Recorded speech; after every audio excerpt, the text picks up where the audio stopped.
आप जनरली अपनी राय किसके आधार पर, किसके बेसिस पर बनाते हैं? जो हमने देखा हो, पढ़ा हो या सुना हो, इसी के बेसिस पर ना। पर जो भी हम देख, पढ़े या सुन रहे हैं वो एक इंफॉर्मेशन है, और वो इंफॉर्मेशन एक तरफा भी हो सकती है। यानी कि हमारी राय जो बन रही है वो किसी से इन्फ्लुएंस्ड भी हो सकती है, और अगर हम बहुत ज्यादा इन्फ्लुएंस्ड हो जाते हैं तो फिर शायद हम सही और गलत में अंतर भी नहीं कर पाते। मगर सही और गलत में अंतर करना बहुत जरूरी है, और इसी के बारे में आज की बुक समरी है थिंक अगेन, जिसे लिखा है ऑथर एडम ग्रांट ने। आज जहां चारों तरफ इंफॉर्मेशन की भरमार है, ऐसे में आप क्रिटिकल तरीके से कैसे सोचेंगे? आप कैसे डिसाइड करेंगे कि क्या सच है और क्या झूठ? इसकी शुरुआत होती है स्किल ऑफ रीथिंकिंग से। इस समरी में आप सीखेंगे कि गलत होने के भी कई फायदे हैं, जो हमें सीखने का और सोचने का दायरा बढ़ाकर दुनिया को देखने का मौका देते हैं। इस बुक के ऑथर एडम ग्रांट एक ऑर्गेनाइजेशनल साइकोलॉजिस्ट हैं। साथ ही वो Wharton School University of Pennsylvania में प्रोफेसर भी हैं। उन्हें मोटिवेशन, जेनरसिटी और क्रिएटिविटी के फील्ड में रिसर्च वर्क के लिए भी जाना जाता है। ग्रांट ने हार्वर्ड यूनिवर्सिटी और मिशिगन यूनिवर्सिटी से डिग्री ली है। आइए शुरू करते हैं think again by Adam Grant. आज के मॉडर्न दौर में रोज नई इंफॉर्मेशन और आइडियाज निकलते हैं। आज के टाइम में सच और झूठ के बीच फर्क करना मुश्किल हो गया है, पर अनसर्टेनिटी के इस टाइम में भी लोग अपने बिलीव्स पर कायम रहने की कोशिश करते हैं। हालांकि कई बार इंसान के लिए अपने बिलीव्स पर बने रहते हुए सच तक पहुंचना बड़ा ही मुश्किल हो जाता है। यह भी एक कारण है कि लोग अक्सर बहस करने लगते हैं। लेकिन इस बुक के ऑथर एडम ग्रांट का मानना है कि हर किसी को अपने अंदर रीथिंकिंग की स्किल डेवलप करनी चाहिए। यानी कि अगर इंसान हर बात पर आंख मूंद कर भरोसा करना छोड़ दे तो उसके कई गुना ज्यादा फायदे होंगे, बजाय इसके कि वो हर बात पर आसानी से यकीन कर ले। तो इसकी शुरुआत होती है इस अंडरस्टैंडिंग के साथ कि हमें दुनिया की हर चीज के बारे में नहीं पता है। यानी हमारे लिए काफी कुछ सीखना अभी बाकी है। इंसान अगर जिंदगी भर सीखता रहे तो भी सीखने और जानने के लिए इस दुनिया में इतना कुछ है कि उसकी उम्र कम पड़ जाएगी। बेशक कई लोग इस बात को एक्सेप्ट नहीं करना चाहते, लेकिन ये एक टूल है जो आपको क्रिएटिव और इनोवेटिव तरीके से सीखने का मौका देता है। रीथिंकिंग के लिए आपके अंदर विनम्रता का होना जरूरी है। हमें यह मानना ही पड़ेगा कि इस दुनिया में बहुत कुछ ऐसा है जिसके बारे में हम नहीं जानते, और ऐसी बहुत कम चीजें हैं जिनके बारे में हम पूरी तरह से श्योर हो सकते हैं। इसीलिए इस फैक्ट को हम जितना जल्दी समझ लें उतना ही अच्छा होगा। इस बात को एक्सेप्ट कर लेना कि हम गलत भी हो सकते हैं हमें रीथिंकिंग के लिए इंस्पायर और मोटिवेट करेगा।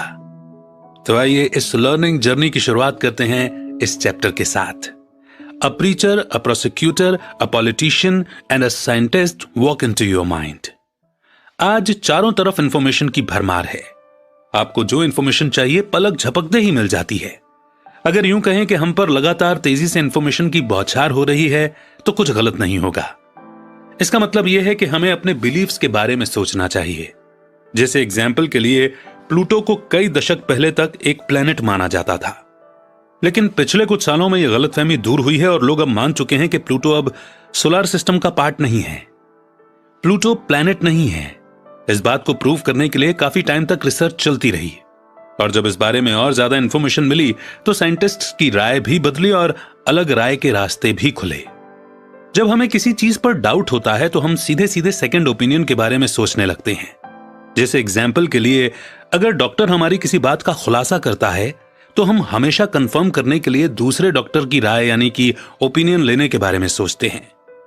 लेकिन अपने ओपिनियन की बात हो तो ऑब्जेक्टिव होना थोड़ा मुश्किल हो जाता है, क्योंकि हमारे लिए खुद को गलत समझना मुश्किल होता है और सही समझना ज्यादा आसान होता है। इस बात को और एक्सप्लेन करने के लिए हम यहां स्टीफन ग्रीनस्पैन का एग्जाम्पल लेते हैं, जो कि फाइनेंस स्कीम का शिकार बना था। स्टीफन की बहन का नाम जेन था। उसका एक दोस्त था गैरी, जो कि एक फाइनेंशियल एडवाइजर था। तो हुआ यह कि जेन और गैरी एक खास फंड में इन्वेस्ट कर रहे थे। दोनों को इसमें काफी हाई रिटर्न्स दिख रहे थे, इसलिए दोनों इसमें पैसा लगाना चाहते थे। उनकी देखा देखी स्टीफन ने भी सेम फंड में पैसा इन्वेस्ट करने का डिसीजन लिया। अपनी बहन जेन और उसके फ्रेंड गैरी के एक्सपीरियंस को देखते हुए उनके एनकरेज करने पर उसके अंदर कॉन्फिडेंस आ गया था। हालांकि उसने जब अपने करीबी दोस्त एना से कंसल्ट किया तो उसे यह आइडिया कुछ जमा नहीं।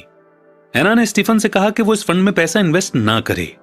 इसके बावजूद स्टीफन ने अपनी सेविंग्स का 1/3 हिस्सा फंड में लगा दिया। उसे काफी बड़ा प्रॉफिट नजर आ रहा था। उसका पोर्टफोलियो 25% तक बढ़ गया था, लेकिन रातों रात उसने अपने सारे पैसे गवा दिए।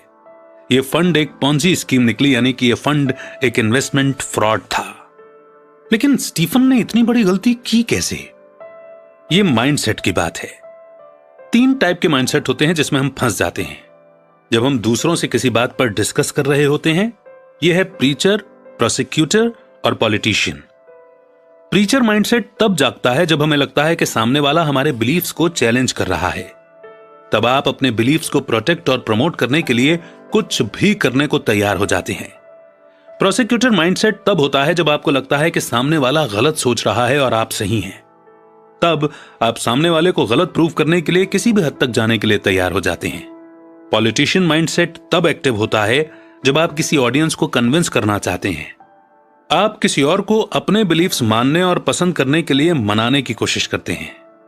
इन माइंडसेट्स के साथ प्रॉब्लम यह है कि आप कभी भी अपने व्यूज के बारे में नहीं सोचते। आपके माइंड में एक बार भी यह ख्याल नहीं आता कि आप भी गलत हो सकते हैं। स्टीफन के केस में उसकी बहन एक प्रीचर की तरह थी। जेन यही बोलती रही कि इस फंड में इन्वेस्ट करना फायदे का सौदा है। उसके इसी कॉन्फिडेंस ने एना को प्रोसिक्यूटर बना दिया, जो इस फंड की इतनी तारीफ सुनकर थोड़ा अलर्ट हो गई थी। स्टीफन भी पॉलिटिशियन माइंडसेट से सोच रहा था। वो गैरी की हामी यानी कि अप्रूवल और उसका रिस्पेक्ट जीतना चाहता था, जो कि फाइनेंशियल एडवाइजर था। और इन तीनों माइंडसेट के प्रेशर में आकर स्टीफन ने एक गलत फाइनेंशियल डिसीजन ले लिया। अब इस तरह के माइंडसेट को अवॉइड करने का एक ही तरीका है कि आप एक साइंटिस्ट की तरह सोचना शुरू कर दें। एक साइंटिस्ट की तरह चीजों को ऑब्जेक्टिव तरीके से देखने की आदत डालें और ज्यादा से ज्यादा इंफॉर्मेशन जुटाएं। साइंटिस्ट कभी खुद को 100% सही साबित करने की कोशिश नहीं करते, बल्कि जो सही होता है उसे डिस्कवर करते हैं। वो एविडेंस पर बेस्ड अपने व्यूज को अपडेट करने पर ज्यादा फोकस करते हैं, यानी उनके डिसीजन इंफॉर्मेशन पर बेस्ड होते हैं। लेकिन इसका मतलब यह नहीं है कि साइंटिस्ट किसी और माइंडसेट के शिकार नहीं हो सकते। साइंटिस्ट भी कई बार प्रीचर, प्रोसिक्यूटर और पॉलिटिशियन की तरह सोचते हैं। लेकिन इससे बचने का सीक्रेट यही है कि आपका मकसद सही हो। अपने आइडियाज या बिलीफ्स पर आंख मूंद कर भरोसा न करें। दूसरों की बात को नकारने के बजाय डिस्कवर करने पर फोकस करो। लोग अक्सर सोचते हैं कि स्मार्ट होने का मतलब है कि आपके सारे फैसले सही होंगे, लेकिन ऐसा नहीं होता। अगर आप अपना माइंड चेंज नहीं कर सकते तो कभी सही डिसीजन नहीं ले पाएंगे। रिसर्च से पता चला है कि जिनका आईक्यू लेवल ज्यादा होता है वो लोग ज्यादा स्टीरियोटाइप हो सकते हैं। वो इसलिए क्योंकि उनका ब्रेन पैटर्न्स को देखने में ज्यादा एफिशिएंट होता है। इसका मतलब यह है कि आप जितना इंटेलिजेंट होंगे उतना ही आपको बिलीफ्स चेंज करने में मुश्किल आएगी। अपनी लिमिटेशन को पहचानने में हमें अक्सर ज्यादा दिक्कत आती है। ऐसे में एक्सेप्ट करना मुश्किल होता है कि हम गलत हैं, चाहे हमारे सामने नए सबूत ही क्यों न रख दिए जाएं। क्या ही इंटरेस्टिंग चैप्टर था, है ना? इसे तो दोबारा सुनने की जरूरत है। लेकिन फिलहाल अभी हम आगे बढ़ते हैं नेक्स्ट चैप्टर की ओर, डांसेस विद फोर्स। अक्सर लोगों को लगता है कि डिबेट का मतलब है एक सही और दूसरा गलत, पर असल में ऐसा नहीं है।